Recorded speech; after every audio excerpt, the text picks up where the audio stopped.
We will now take a closer look at emotional abuse. What is emotion?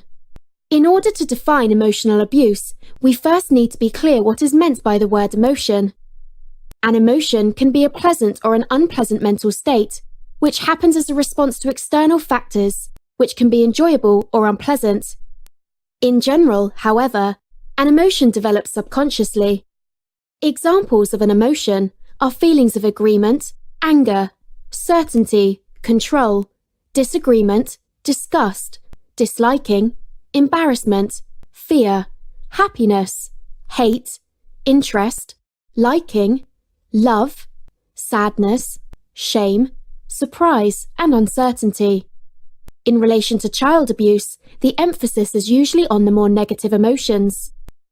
A definition is: emotional abuse is a pattern of behavior that attacks the child's confidence, sense of worth, and trust in their own judgments.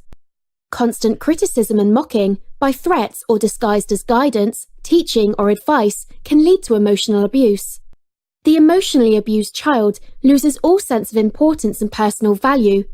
Emotional abuse strikes at the very heart of the child, creating scars that may be far deeper and more lasting than physical ones. Through emotional abuse, the insults, insinuations, criticism, and accusations slowly eat away at the child's self-esteem until he/she is incapable of judging a situation logically. The child becomes so low emotionally that he/she often blames him/herself for the abuse. Emotionally abused children can become so convinced that they are worthless that they believe that no one else cares for them or loves them. Some examples are lack of interest in or concern for the child, giving them the feeling that they are worthless or unloved, unwanted, rejected. Imposing age-inappropriate actions or expectations. Preventing the child participating in normal routines. Preventing the child from playing with other children. Hostility. Children frequently feeling threatened, frightened, intimidated, or in danger. Overuse of bad language.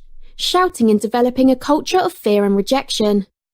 Some behavioral indicators are depression, withdrawal or aggressive behavior, excessively compliant, too neat and clean, habit disorder, sucking a thumb, biting, rocking, etc., learning disorders, sleep disorders, unusual fearfulness, obsessive-compulsive behavior, phobias, extreme behavior, suicide attempts, developmental delays.